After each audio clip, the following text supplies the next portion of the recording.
Правильная установка камина в деревянном доме, нормативные требования плюс этапы монтажа. Добавить комментарий Дельта. Есть вопросы?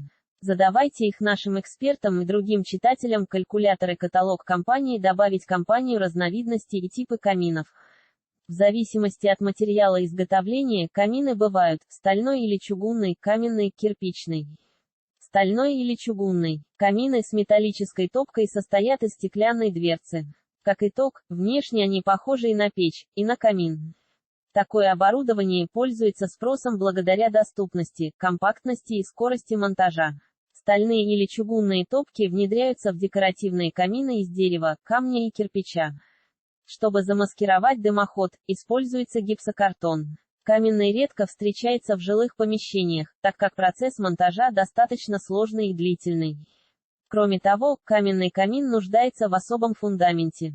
По этой причине его рекомендуется устанавливать в более просторных помещениях. Камины из печного кирпича также обладают большими габаритами и требуют возведения фундамента, который обособлен от основания стен. Благодаря уникальным свойствам и характеристикам материала обеспечивается равномерный и приятный нагрев всего помещения. Несмотря на высокую теплоемкость печного кирпича, камин должен изолироваться от стены. Для этого толщина кладки, которая ближайшая к стене, должна быть, как минимум, 25 см. Помимо этого, крайняя кладка изолируется от стен деревянного дома с помощью вермикулита, базальтовой ваты и перлита. Камины всех размеров и видов идеально дополняют интерьер любого жилого помещения своей изысканностью, атмосферой, теплом и уютом. В зависимости от используемого топлива, камины бывают дровяные. Для их работы используются настоящие поленья. Топливо нужно заготовить, обеспечить место хранения. А сам камин после каждого использования чистить. Газовые. Они могут работать на магистральном или баллонном газе. Для установки газоиспользующего оборудования требуется разрешение, а для подключения представитель газовой службы. Обслуживание крайне простое. Электрические. Просты в эксплуатации и ходе. Питаются от розетки, но при ежедневном использовании расход электроэнергии в месяц немалый. Эко-камины просты в уходе и эксплуатации. Безопасны, но их стоимость довольно высока. В деревянном доме множество вариантов размещения камина. В основном, это зависит от расположения и его формы. Угловые камины отлично вписываются в свободное место в углу комнаты, помогая максимально эффективно использовать каждый квадратный метр. По типу расположения камины делят на изолированные. Чаще всего они устанавливаются, как отдельная часть интерьера. Изолированные камины бывают любых форм и зачастую размещаются прямо в центре гостиной, потому что они требуют много свободного пространства. Прямые. Достаточно популярны в настоящее время. Могут быть встроенного типа или пристроенными к стене. Угловые. Камины такого типа очень компактные и гармонично вписываются в дизайн интерьера. Они бывают небольших размеров, поэтому рекомендуется их эксплуатация в небольших деревянных домах. Прямые камины делятся на встраиваемые и пристенные. Встраиваемые часто устанавливаются между двумя комнатами. Их мощность позволяет согревать обе комнаты. Что касается пристенных, то они размещаются у стены и не требуют много пространства. Требования к установке. Перед тем, как оснащать деревянный дом камином, нужно учесть ряд требований пожарной безопасности. Оборудование должно располагаться на безопасном расстоянии от деревянных стен, а также подальше от занавесок, штор, одежды и других легко воспламеняющихся изделий и предметов. Открытый огонь и нагретой поверхности несут потенциальную угрозу безопасности сруба. Помимо этого, необходимо действовать на основе СП-55, 13330. 2016, который содержит информацию о взаимном расположении различного оборудования и мебели в жилых домах.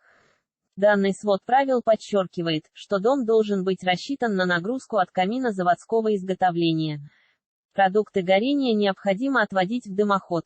Все дымоходы и дымоотводы размещаются на основе СП-60, 13330. Дымоход не должен проходить через жилое помещение. Температура его поверхности строго меньше на 20 градусов Цельсия, чем температура воспламенения материала. Для монтажа дымохода рекомендуется использовать материалы и металлоконструкции, которые не были ранее в употреблении. Кирпичный камин отличается неповторимым внешним видом и несложным процессом установки, а также он гармонично вписывается в любую часть дома. Этапы сооружения камина. После ознакомления со всеми требованиями пожарной безопасности и правильного монтажа, процесс сооружения камина становится понятнее. Но, помимо этого, предстоит учесть все особенности деревянного дома и подобрать оптимальные строительные материалы. Рассмотрим мы это на примере камина из кирпича. Этап решетка 1. Необходимые материалы для его сооружения требуются следующие материалы: печной кирпич огнеупорный и полнотелый, колосниковые решетки, дверца, заслонки. Огнеупорные материалы для облицовки пола: керамическая плитка, листовое железо. Базальтовые плиты, листы минерального утеплителя с отражающим экраном для стен. Дымоход, сэндвич, керамический или другой, огнеупорная вата. Во время сооружения камина необходимо защитить дерево от потенциальной угрозы пожара. Когда все строительные материалы и примерный план работы уже готовы, можно смело приступать к работе. Однако, нужно учитывать свои нюансы каждого этапа работы.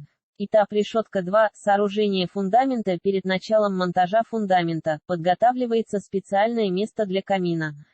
Желательно предусмотреть этот момент еще во время строительства дома. В противном случае, необходимо демонтировать нужную часть напольного покрытия.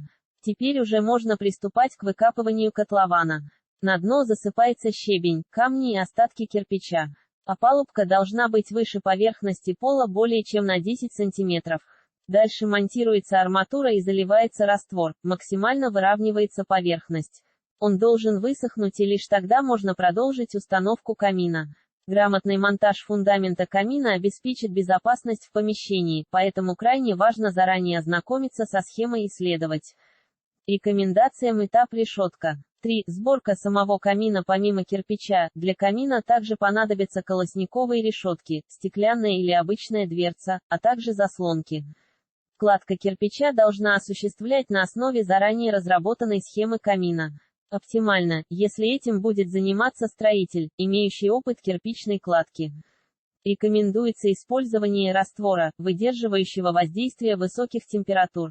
При кладке кирпичей камина нет особой необходимости торопиться, а целесообразнее всего действовать максимально внимательно, осторожно и неторопливо. Этап решетка 4. Монтаж дымохода. Этап является одним из важных. Грамотно сооруженный дымоход гарантирует безопасность эксплуатации и хорошую вентиляцию.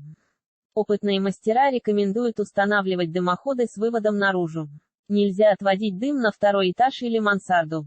При выборе материалов для дымохода важно учитывать разницу температур внутри него.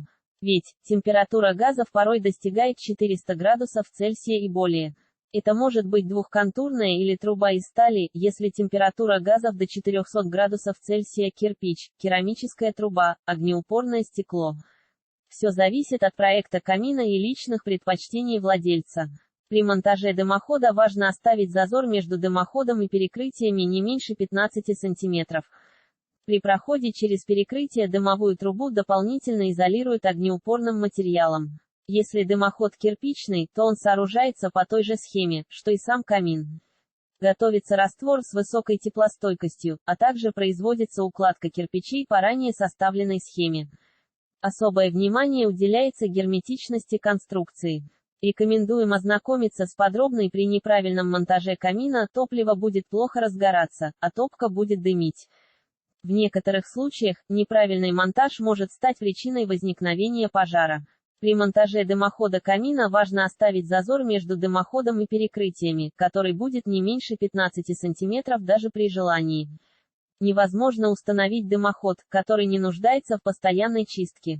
Со временем на его внутренней поверхности образуется сажа, от которой необходимо избавляться. Изоляция стен и пола вокруг камина. Для изоляции стен используются многослойные изоляционные материалы, базальтовая вата с отражающим экраном, листы негорючего синтетического материала, кирпич. Правильно выполненная теплоизоляция является залогом безопасности и осуществляется с помощью таких материалов, как минеральная вата, пенопласт, ленточная пакля и другие. Перед тем, как приступить к монтажу плит, нужно разметить территорию вокруг камина в радиусе 75 см. Именно здесь предстоит многослойные листы изоляции крепить на металлический профиль. Поверх этого слоя монтируют огнеупорные гипсокартонные листы. Щели можно заклеить фольгой. Затем армирующая сетка, шпаклевка и покраска. Или же стены у камина можно облицевать кирпичом, керамической плиткой, камнем, если такое решение органично впишется в дизайн комнаты. Напольное покрытие вокруг камина должно быть обработано облицовочным материалом, который выносит высокие температуры. Пространство вокруг камина на расстоянии 1,5 метра должно быть покрыто облицовкой, для чего применяют мрамор, гранит и керамическую плитку. Облицовка пола возле камина защищает его от воздействия высоких температур, тем самым предотвращая различного рода повреждения. В процессе эксплуатации камин требует постоянного ухода, так как там, где огонь, всегда риск. Важно периодически очищать дымоход камина от скопления сажи, налета. Кроме того, нужно заботиться о внешнем виде камина и протирать пыль с его поверхности. Выводы и полезное видео по теме. Наглядный видеоинструктаж по монтажу камина. Чтобы камин доставлял меньше хлопот в будущем, необходимо его правильно установить. Важно учесть нормы и требования пожарной безопасности. Помимо этого, каждый этап монтажа камина должен быть спроектирован, основываясь на математических измерениях и подсчетах. Только соблюдение инструкций и всех правил установки обеспечит безопасную и комфортную эксплуатацию. Остались вопросы по этапам монтажа камина?